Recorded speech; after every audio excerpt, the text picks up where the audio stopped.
네, 수요일마다 우리 신약 성경 개론을 공부하고 있습니다. 우리 신약 성경 통독 운동을 하면서 성경 한 권 한 권이 어떤 책인가, 어떤 목적으로 또 어떤 내용들이 특징이 있는가, 또 그 내용들은 어떻게 구분할 수 있는가, 이런 것들을 함께 공부하고 있는데요. 오늘은 사도행전을 공부합니다. 먼저 사도행전의 기록자는 누가복음과 동일한 사람이라고 제가 지난번에 누가복음을 말씀하면서 말씀을 드렸습니다. 둘 다 데오빌로라고 하는 사람에게 보낸 편지 형식으로 기록을 했습니다. 누가복음 1장 3절에 보면 그 모든 일을 근원부터 자세히 미루어 살핀 나도 데오빌로 각하에게 차례대로 써보내는 것이 좋은 줄 알았노니 그랬거든요. 그런데 우리가 읽은 사도행전 1장 1절에 보니까 데오빌로요, 내가 먼저 쓴 글에는, 이렇게 시작을 합니다. 먼저 쓴 글에는, 이 먼저 쓴 글이 어떤 글입니까? 누가복음이죠. 누가복음에서는 예수께서 행하시며 가르치시기를 시작하신부터 그가 택하신 사도들에게 성령으로 명하시고 승천하신 날까지의 일을 기록했습니다. 그런데 이제부터 그 후의 일을 말씀드리겠습니다. 그러면서 이 사도행전을 기록한 것입니다. 그런데 이 누가복음과 사도행전을 기록한 사람이 동일한 사람이라고 그랬는데 그게 누구냐? 누구라는 말은 구체적으로 나와 있지를 않아요. 그런데 의사 누가라고 교회는 받아들였고 그렇게 지금까지 인정하고 있습니다. 왜 그런가 하면 이 사도행전이라든지 또는 서신서의 여러 말씀들을 보면, 제가 그 말씀들은 지난번 누가복음을 강의하면서 이미 말씀을 드렸었는데요. 골로새서 4장 14절이라든지 디모데후서 4장 11절, 빌레몬서 24절 같은 데 보면 이 의사 누가는 항상 바울과 같이 있었어요. 항상 바울과 같이 있을 뿐만 아니라 끝까지 있었던 것을 볼 수가 있습니다. 그런데 사도행전에 보면 이 사도행전의 모든 기록을 기록하면서 우리가 그러면서 바울과 항상 함께 있는 모양으로 내용을 기록하고 있습니다. 그렇기 때문에 이 사도행전의 기록자는 의사 누가다. 끝까지 바울과 함께 하면서 바울의 건강을 보살펴주고 바울의 선교를 협력했던 그 의사 누가가 사도행전을 기록했고, 그리고 또 그 의사 누가가 누가복음까지 기록했다라고 우리는 받아들이고 있습니다. 자, 그러면 이 사도행전의 기록 목적은 무엇일까? 이제 이런 기록 목적을 우리가 알고 사도행전을 읽으면 좀 더 이해가 잘 되거든요. 이제 또 특징도 살펴보겠습니다만은 세 가지로 정리를 좀 해볼 수가 있는데요. 첫째는 뭔가 하면 예수님께서 말씀하신 것이 이루어지는 그 과정을 기록으로 남겨야 되겠다고 생각했기 때문에 이 사도행전을 기록했다는 것입니다. 그래서 이 사도행전은 역사서를 쓰는 것처럼 기록하고 있습니다. 그래서 신약의 역사서는 사도행전입니다. 사도행전 1장 8절 우리가 잘 알죠. 오직 성령이 너에게 임하시면 너희가 권능을 받고 예루살렘과 온 유대와 사마리아와 땅끝까지 이르러 내 증인이 되리라. 예수님께서 제자들에게 말씀하셨어요. 근데 그 말씀이 이루어지는 과정이 있었다는 거예요. 그 과정을 차례대로 기록하고 있습니다. 이제 그것은 이제 사도행전의 내용을 살펴보면서 구체적으로 이제 말씀을 드리도록 하겠습니다. 누가복음은 아까도 말씀드렸지만 예수님께서 이 땅에 오시고 또 예수님께서 말씀하시고 행하신 모든 것들, 그리고 십자가에서 죽으심과 부활하심까지 그렇게 기록을 했다면, 이어서 이제 사도행전에서는 예수님께서 마지막으로 말씀하시고 그리고 승천하신 것부터 시작해서 그 말씀이 어떻게 이루어졌는가 하는 과정을 잘 기록하고 있다는 것입니다. 이것이 사도행전의 기록 목적의 가장 중요한 목적이라고 할 수가 있습니다. 그리고 또 하나는 기독교를 변증하기 위함이다 하는 겁니다. 그 당시에 기독교가 갑작스럽게 크게 부흥하면서 교회로 들어오는 사람들, 예수 그리스도를 믿는 사람들이 많이 드러나니까 이 로마 당국에서는 사실은 굉장히 긴장을 했습니다. 그리고 예수 그리스도를 주님이라고 그러고 오직 우리는 예수 그리스도와 하나님 아버지만을 믿는다 이러니까 정치적으로 혹시라도 반역 세력이 되지 않을까, 이런 걱정들과 염려들이 있었거든요. 그래서 이 사도행전을 보면 유대의 이 로마의 관리들의 이름도 많이 나오고요. 그리고 로마의 관리들이 비교적 공정하게 대하는 그런 모습으로 기록되어 있는 것을 볼 수가 있고, 그 로마의 관리들이 굉장히 기독교인들에 대해서 우호적인 모습을 보이는 것을 볼 수가 있습니다. 바울이 위기에 처할 때 로마 군인들이 천부장이 바울을 막아주거든요. 바울을 보호해 줍니다. 그리고 결국 바울을 안전하게 보호해서 로마로 이송하는 것은 다 로마 관리들이 하는 거거든요. 오히려 유대인들이 이 그리스도인들을 핍박하는 모습으로 이렇게 기록되어 있습니다. 그래서 이 바울을 비롯한 많은 그 사도들이 로마 세계에서, 로마가 다스리고 있던 로마 제국 내에서 복음을 전하고 있는데, 이 기독교는 절대로 정치적으로 로마의 해가 되는 종교가 아니다, 이런 내용들을, 이런 역사를 쭉 기록함으로써 은연중에 증거하고 있다는 것입니다. 그리고 또 하나는 바울의 재판을 변호하기 위함이라는 의견도 있습니다. 지금 바울이 재판받는 과정이거든요. 그런데 바울이 무슨 죄를 지었습니까? 그렇지만 일단 상소가 들어왔기 때문에 바울을 재판하고 있는데, 바울의 무죄를 증거하기 위해서, 또 기독교에 대한 오해를 풀어주기 위해서 데오빌로라고 하는 사람에게 기독교의 발생과 또 부흥 과정과 기독교가 가르치는 내용에 대해서 자세히 기록해서 알려줄 필요가 있었다는 것입니다. 그래서 이런 과정을 본다면 이 데오빌로라고 하는 사람은 당시에 로마 황제에게 영향력을 끼칠 수 있는, 그 재판에 어떤 영향력을 끼칠 수 있는 그런 고위 관리가 아니었겠는가, 이렇게 추측을 하기도 합니다.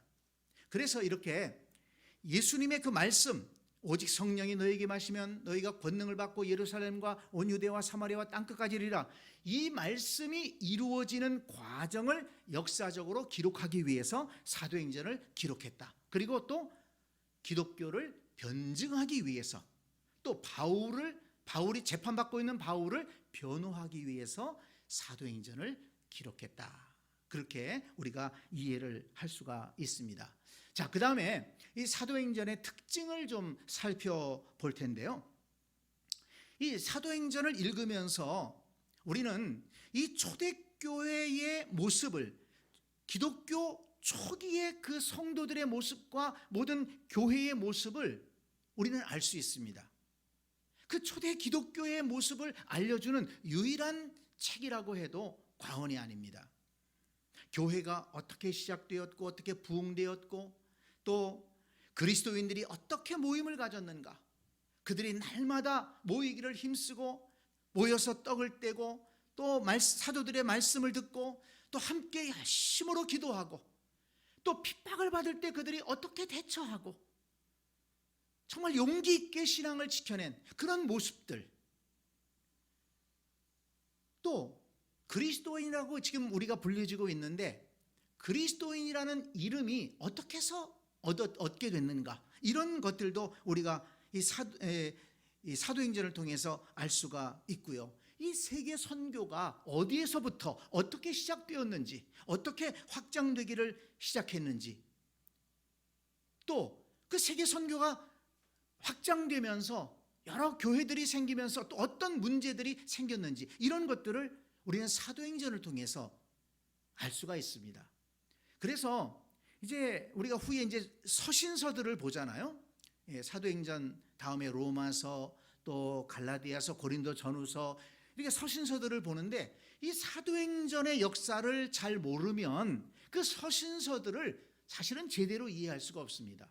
이 사도행전이 역사적인 백그라운드가 되고, 그리고 서신서들을 읽을 때 이런 상황 속에서 이렇게 사도들이 편지를 보내서 성도들의 신앙을 지도하고 또 이단들을 막고 이랬겠구나, 이런 것들을 이해할 수가 있습니다. 그래서 이 사도행전과 뒤에 나오는 서신서는 굉장히 연결되어 있고 서신서를 이해하는 배경이 된다 라는 것을 알아야겠습니다. 그 다음에 또 하나는 이 사도행전은 성령의 역사와 인도하심을 아주 강조합니다. 근데 그도 그럴 것이, 예수님께서 이제 승천하시기 전에 제자들에게 남기신 말씀 가운데 오늘 우리가 읽었잖아요. 사도행전 1장 4절을 보면 예루살렘을 떠나지 말고 내게서 들은 바 아버지께서 약속하신 것을 기다려라. 요한은 물로 세례를 베풀었으나 너희는 몇 날이 못하여 성령으로 세례를 받으리라. 그러니까 예수님의 유언의 말씀이 성령을 받으라는 거예요. 성령을 받으라는 거예요. 그리고서 이어지는 말씀이 뭡니까? 너희가 성령을 받으면 권능을 받게 될 것이고, 그리고 땅끝까지 내 증인 될 것이다. 그러니까 사도행전은 성령으로 시작합니다. 성령을 체험한 제자들이 나가서 복음을 전하고 그 결과 교회가 세워집니다.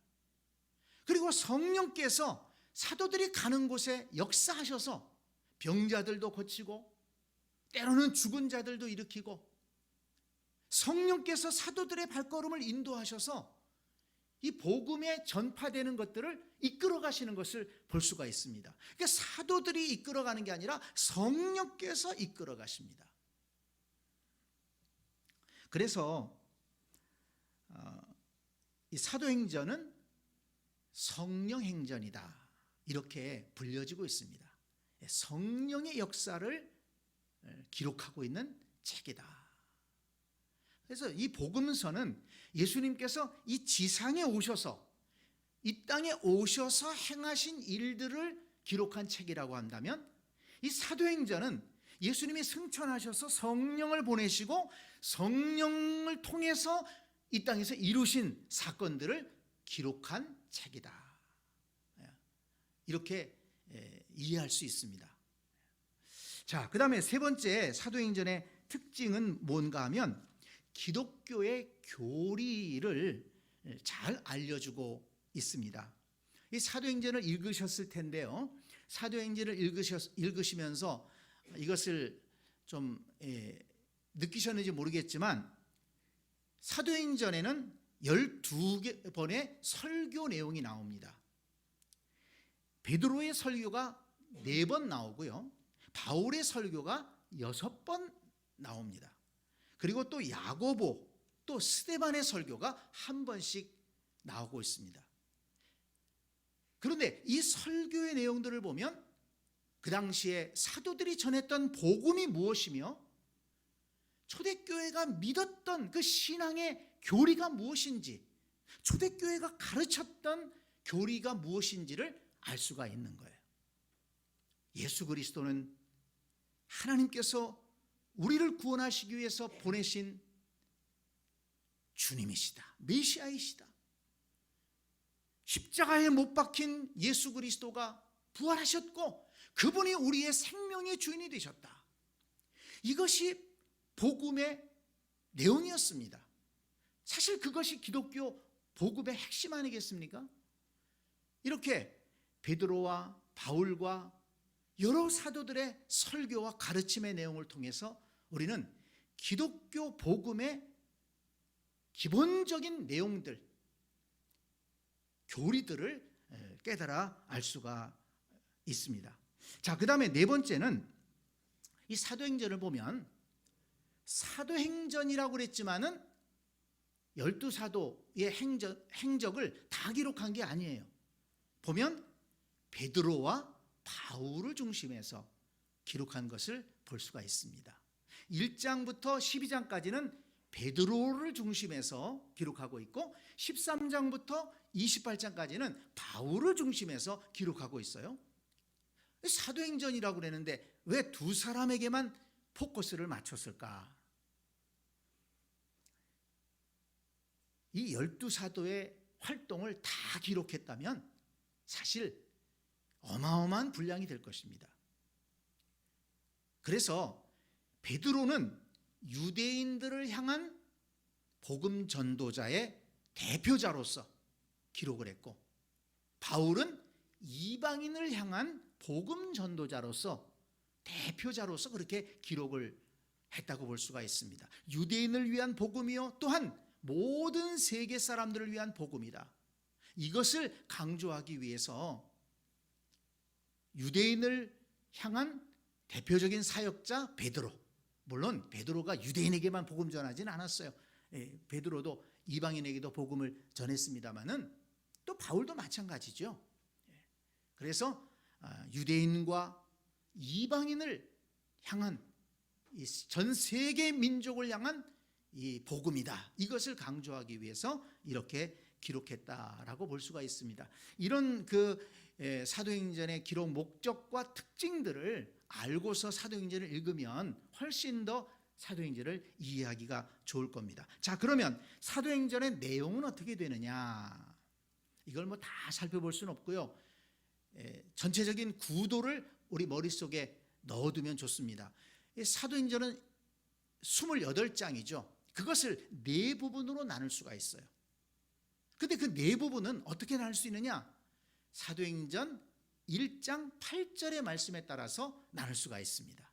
자, 아까 우리 사도행전을 기록할 때 사도행전 1장 8절에 주님의 말씀이 어떻게 이루어지는지 그 과정을 기록했다라고 했잖아요. 그래서 사도행전의 내용은 그 과정을 따라서 기록했습니다. 그 1장 8절이 어떻게 됩니까? 오직 성령이 너희에게 임하시면 너희가 권능을 받고, 이것은 1장부터 2장 4절까지 오순절에 성령 받는 그 사건까지가 첫 번째 단락이라고 볼 수가 있습니다. 그 다음에 오직 성령이 너희에게 임하시면 너희가 권능을 받고, 그 다음에는 예루살렘의 복음을 전하는 내용이거든요. 그것은 2장 4절부터 7장까지 그렇게 예루살렘을 중심으로 기록되어 있습니다. 그 다음은 온 유대와 사마리아거든요. 그것은 8장에 기록되어 있습니다. 예루살렘 교회의 핍박과 흩어진 사람들을 통한 사마리아의 복음화, 그것이 8장에 기록되어 있습니다. 그 다음에 마지막 땅끝까지 이르러 내 증인이 되리라, 이것은 9장부터 28장까지 기록되어 있습니다. 그래서 9장에 보면 사울을 부르시죠.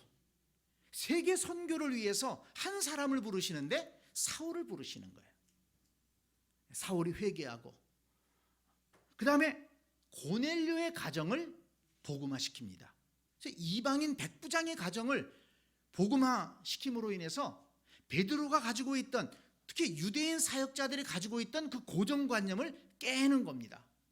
그래서 이방인 선교를 위해서 사울을 부르시고, 고넬료의 가정을 복음화시킴으로써 이방인의 장벽을 깨트리고, 그리고 나서 안디옥 교회를 세우시고, 안디옥 교회를 이제 흩어진 예루살렘의 핍박을 피해서 흩어진 사람들이 안디옥에까지 가서 교회를 세웠는데, 복음을 전했는데 안디옥 교회가 부흥되는 거예요. 그래서 거기에 바나바를 파송을 하잖아요. 바나바가 사울을 데려다가 바울을 데려다가 거기서 말씀을 가르치고 교회를 잘 훈련시킵니다. 그리고 나서 이 바나바와 바울이 선교사로 파송을 받게 되죠. 그러면서 1, 2, 3차 전도 여행이 진행이 됩니다. 그리고 나서 이제 바울이 예루살렘에 올라갔다가 잡히게 되고 로마 군인들에게 호송을 받아서 로마까지 가는 그 과정을 기록하고 있고, 로마에 도착해서의 바울의 모습을 기록함으로써 사도행전은 끝을 맺고 있습니다. 그래서 이 사도행전의 흐름은 사도행전 1장 8절의 흐름을 따라서 기록하고 있다. 이해가 되시죠? 자, 그러면 이제 사도행전 개론을 이제 마무리하면서 정말 중요한 게 있습니다. 그건 뭐냐면 사도행전의 마지막을 우리가 봐야 된다는 것입니다. 자, 사도행전 28장 28절로 31절을 한번 보시기 바랍니다.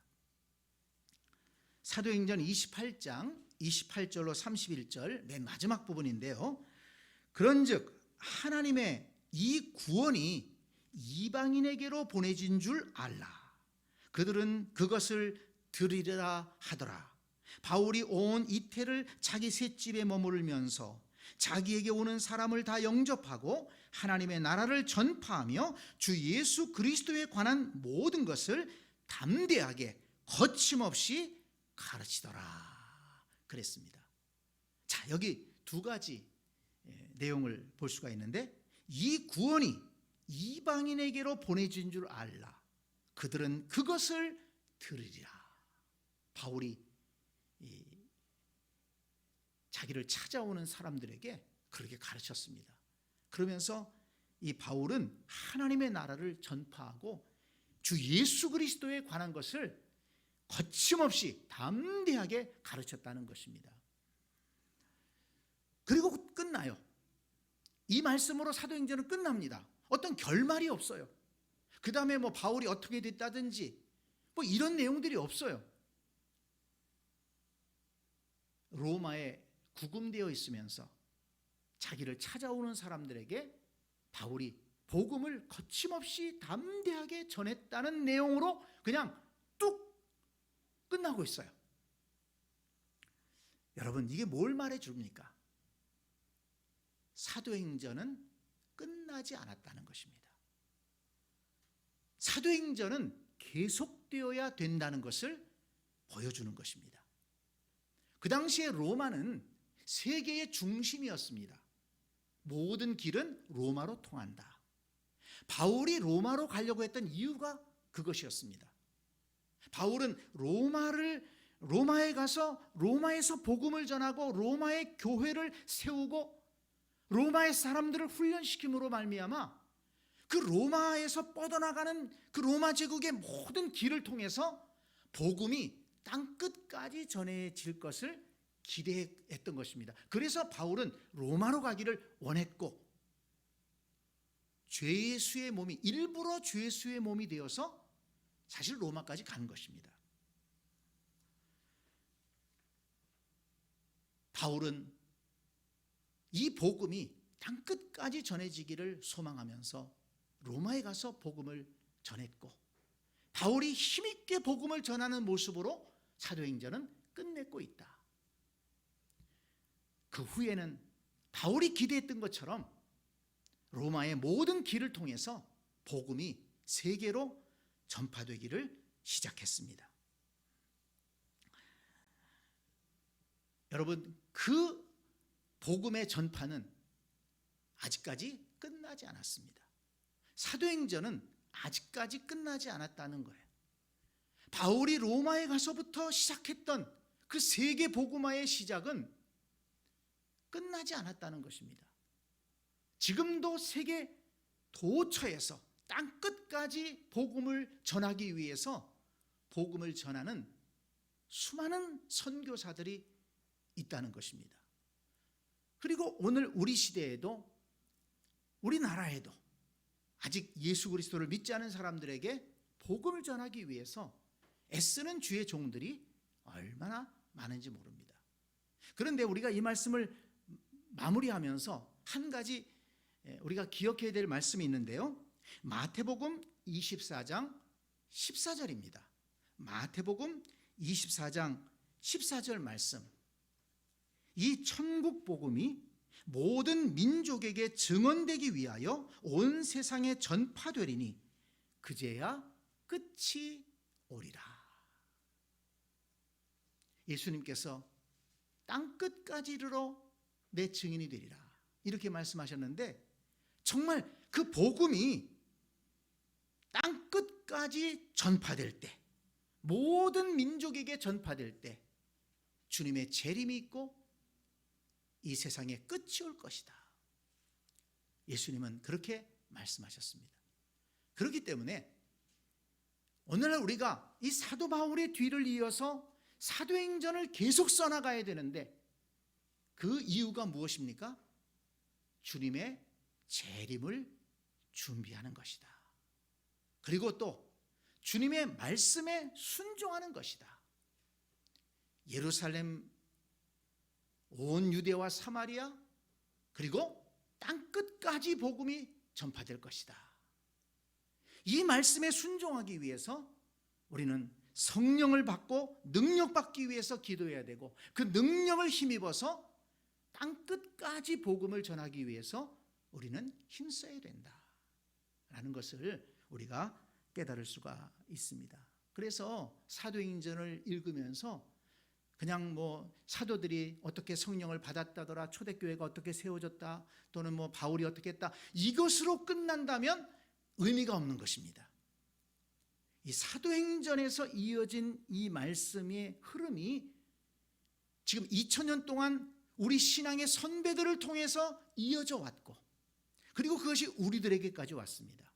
근데 우리들에게서 중단되지 말고 주님이 재림하실 때까지 정말 땅끝까지 모든 민족과 모든 부족에게까지 복음이 전파되도록 우리가 그 바톤을 이어받아서 우리도 사도행전의 역사를 계속 써나가는 우리가 되어야 되겠다. 이런 다짐, 이런 결심이 우리에게 있어야 될 것입니다. 이것이 사도행전이 우리에게 가르쳐주는 주된 메시지다. 이것을 꼭 기억하면서 사도행전을 읽으시기를 바랍니다. 아멘.